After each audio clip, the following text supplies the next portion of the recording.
नमस्कार दोस्तों, स्वागत है आप सबका एक बार फिर से आपके YouTube चैनल नेट अड्डा 0.2 पर। दोस्तों, आज हम पढ़ने वाले हैं प्रथम अध्याय छंद शास्त्र का सामान्य परिचय।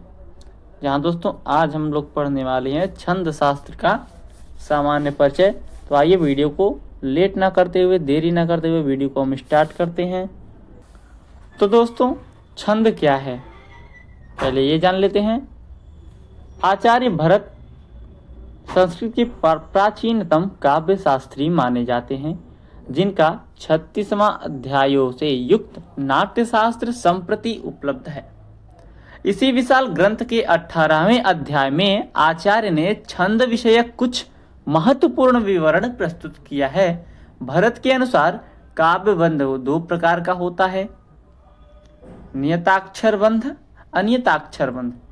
नियताक्षर बंध का तात्पर्य है ऐसा बंध, ऐसी रचना जिसमें अक्षर नियत हो, सुनिश्चित हो।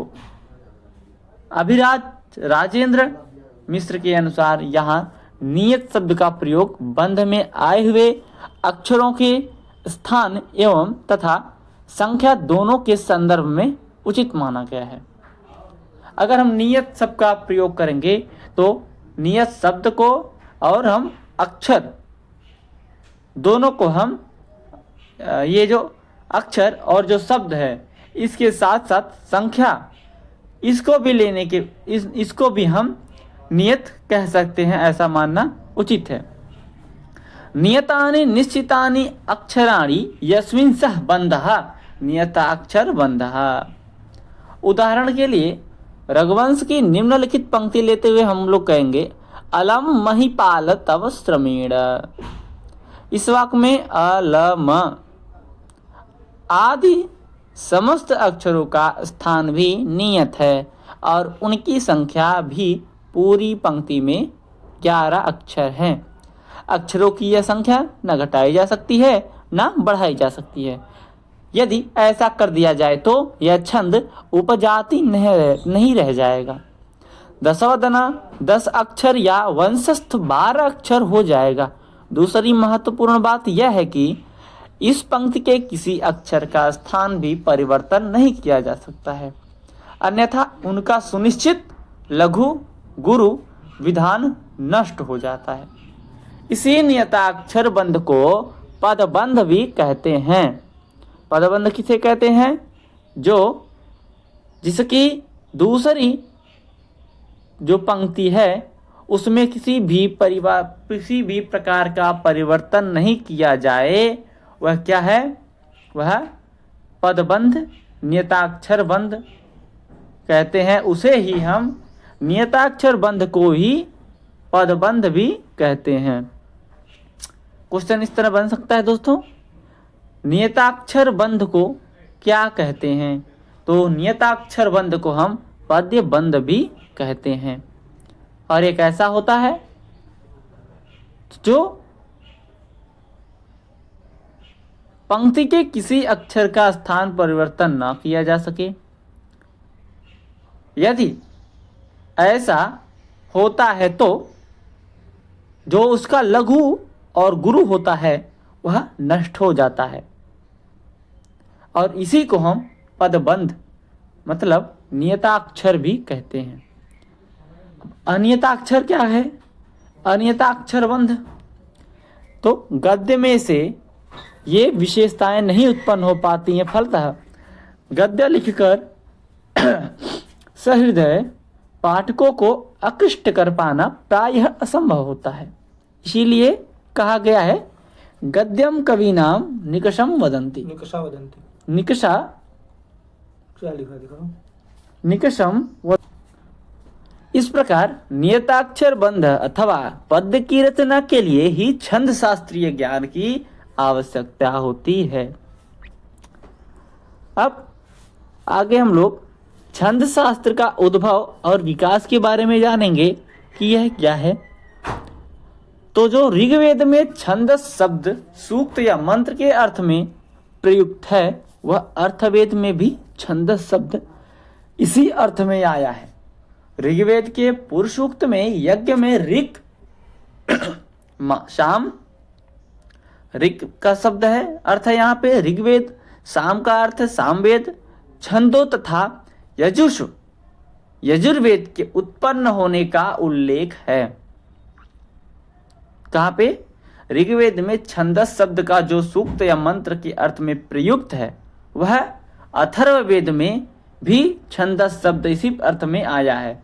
ऋग्वेद के जो पुरुषोक्त में यज्ञ में ऋक साम छंदो तथा यजुष के उत्पन्न होने का उल्लेख है। केवल इसी स्थल पर छंदस का बहुवचन छंदांसी ऋग्वेद में प्रयुक्त है। अथर्ववेद में भी एक स्थल पर बहुवचन छंदांसी का प्रयोग है। मैकडॉनल्ड के अनुसार इन सभी स्थलों में छंदस जादुई मंत्र के अर्थ में प्रयुक्त है।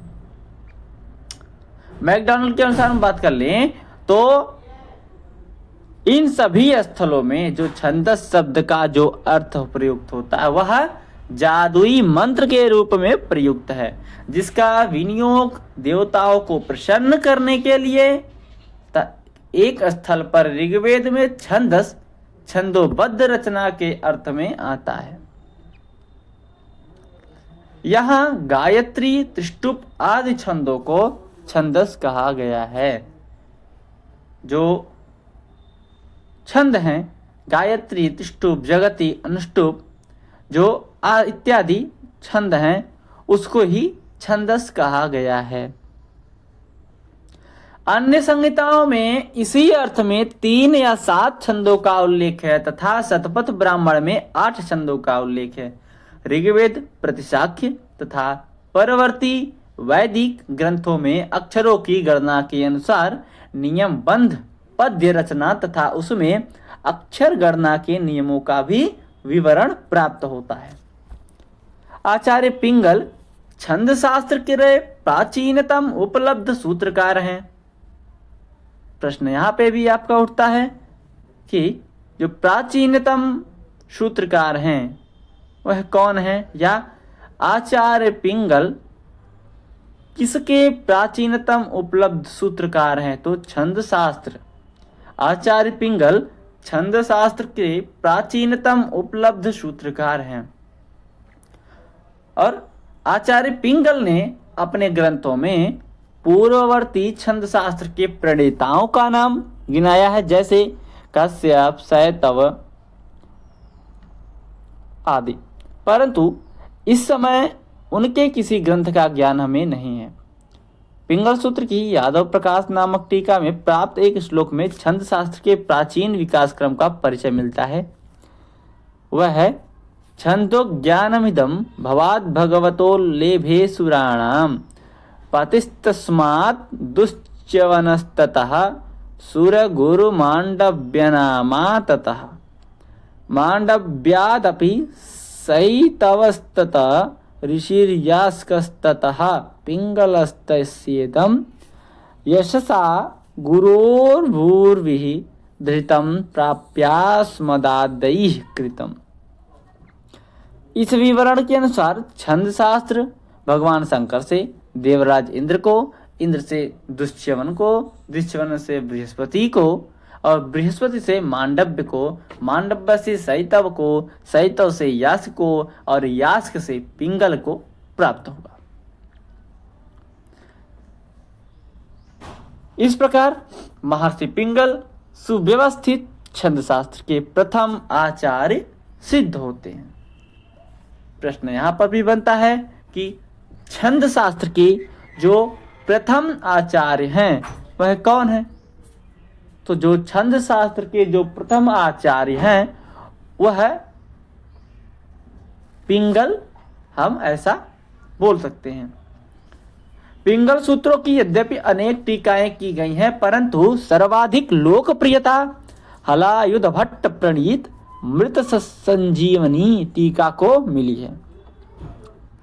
जो सबसे लोकप्रिय इनकी टीकाएं हुई हैं वह कौन है? हलायुध भट्ट प्रणीत मृतम संजीवनी टीका है। इस संदर्भ में एक विशेष तथ्य यह है कि आचार्य पिंगल का ग्रंथ प्रायः लक्षणों का ही बोध कराता है। जो आचार्य पिंगल हैं, इनका जो टीका है और इनका जो तथ्य है वह केवल लक्षणों का ही बोध कराता है। इसी कमी को दूर करने के लिए उद्देश्य से भट्ट केदार ने लक्ष्य लक्षण प्रतिपादक वृत्त रत्नाकार नामक छंद शास्त्री ग्रंथ लिखा, जो कि अपने ढंग की अनूठी कृति है। कालांतर में इसी परंपरा में कालिदास ने श्रुतबोध, गंगादास ने छंदो मंजरी तथा क्षेमेंद्र ने सुवृत्त तिलक नामक छंद शास्त्री ग्रंथ लिखे। तो अगर यहाँ पे क्वेश्चन बनता है कि छंद शास्त्री ग्रंथ किसने लिखा है, तो क्षेमेंद्र ने सुवृत्त तिलक नामक छंद शास्त्री ग्रंथ लिखे हैं। दामोदर मिश्र कृत वाणी भूषण श्री कृष्ण भट्ट प्रणीत वृत्त मुक्तावली, भट्ट चंद्रशेखर द्वारा प्रणीत वृत्तमौक्तिक तथा वेंकटेश प्रणीत वृत्त रत्नावली इस परंपरा के अन्य ग्रंथ हैं। अब प्रश्न जितने भी हैं सब यहाँ पे किस प्रकार के प्रश्न बन सकते हैं, ऐसे प्रश्नों को लिख दिया गया है। तो पहला सूत्र है छंदः सूत्रम कस्य रचना। छंदः सूत्रे कति अध्यायाः सन्ति, वेदांगानि कति मन्यते। छंदम वेदस्य किं कथयति। छंदः वेदांगानां किम् अंगं मन्यते। नाट्यशास्त्रे कति अध्यायाः सन्ति, नाट्यशास्त्रे कस्मिन् अध्याये छंद विषयक विवरणाः सन्ति। ऐसा 10 प्रश्न आप बहुत ही नॉर्मल तरीके से कर सकते हो। एक बार हम लोग सारांश के बारे में जान लेंगे तो इस अध्याय में छंद शब्द के तात्पर्य को स्पष्ट करते हुए कहा है कि जो अक्षर संख्या का निर्धारण होता है वह छंद है। छंद क्या है, क्या छंद है, तो जो छंद शब्द के तात्पर्य को स्पष्ट करते हुए जो अक्षर संख्या का निर्धारण होता है वह छंद है। छंद के बिना पद में माधुर्य नहीं रहता है। वह पाठक को आह्लादित नहीं करता। काव्यबंध के भेदों को स्पष्ट करते हुए कहा है कि जिसमें अक्षरों की संख्या निश्चित होती है वह नियताक्षर तथा जिसमें अक्षरों की संख्या निश्चित नहीं होती है वह अनियताक्षर बंध होता है।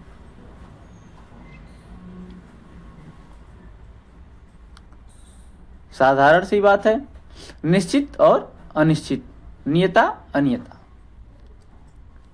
नियत में जैसे अगर हम किसी घर की बात करें, कोई परिवार है तो उसमें एक नियत संख्या होती है, 10 से 15 लोग, 5 से 10 लोग, इतने।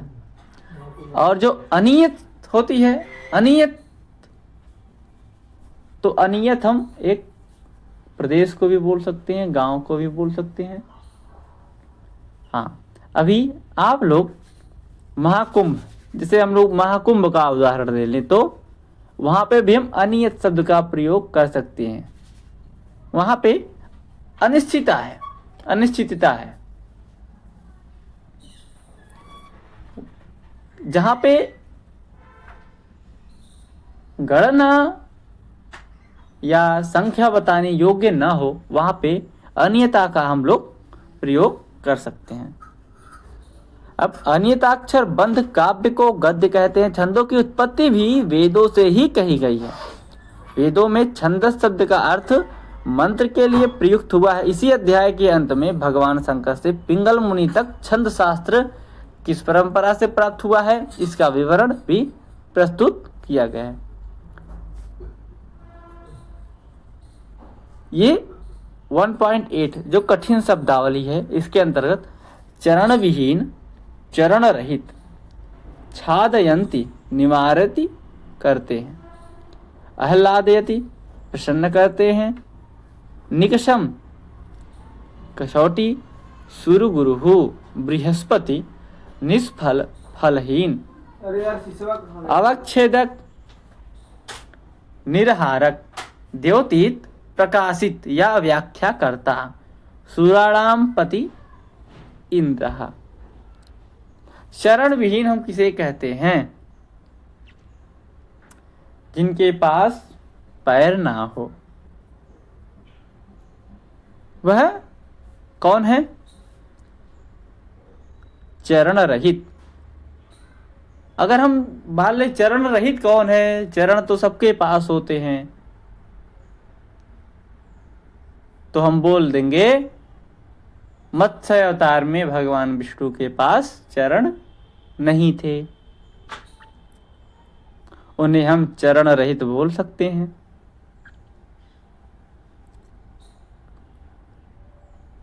छादयंती, छादयंती, इसका जो प्रथम वचन होता है वह है छादयति, ढकना,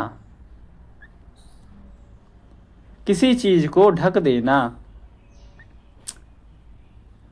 तीसरा है आह्लादयति, प्रसन्न करना।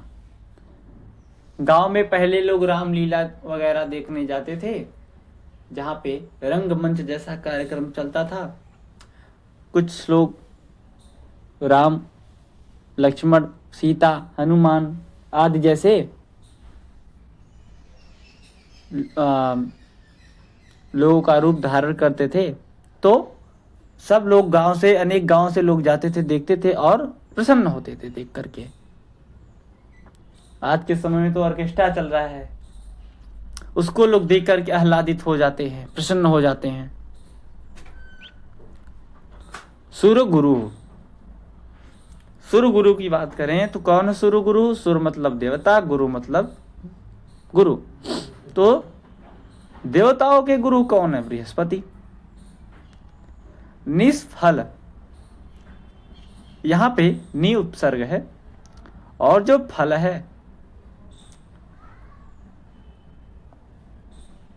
फलहीन, जिसका कोई फल ना हो, वह कौन है? वह फलहीन। अवच्छेदक, अवच्छेदक क्या है? तो हम निर्धारक, अवच्छेदक का अर्थ है निर्धारक। द्योतित, द्योतित मतलब प्रकाशित या व्याख्या करता, जो किसी, जैसे कोई लेखक है, वह कोई पुस्तक अपनी संपादित करता है, लघु सिद्धांत हो गई, या वैयाकरण सिद्धांत कौमुदी हो गई, या योग दर्शन, साहित्यम, कोई भी पुस्तक है, अगर वह प्रकाशित करता है तो वह क्या कहलाता है? वह द्योतित कहलाता है। सुराणाम पति इंद्र। तो यहाँ पे जो देवताओं के पति, यहाँ पे वो वाला पति नहीं, हस्बैंड वाला और वाइफ वाला पति नहीं है। यहाँ पे पति पत्नी का अर्थ नहीं है, यहाँ पे सुराणाम पति ही। तो सुरहा, सुराओ, सुराहा, सुराणाम, सुरस्य सुराणाम, जो देवताओं के जो पति हैं, देवताओं के जो महाराज हैं, एक तरह से हम बोल सकते हैं। तो कौन है वह? वह इंद्र हैं। देवताओं के पति कौन है? देवताओं के पति इंद्र हैं। तो दोस्तों आज के लिए बस हम लोग इतना ही पढ़ेंगे, और अगर ये वीडियो अच्छी लगी हो तो प्लीज़ अपने दोस्तों तक शेयर करें, और हमारे वीडियो को लाइक करके, हमारे चैनल पे अगर आप नए हैं तो प्लीज़ सब्सक्राइब कर लीजिएगा चैनल को, और अपने दोस्तों के पास ज़्यादा से लोगों के पास शेयर करिएगा। मिलते हैं इसके अगले भाग में। नमो नमः।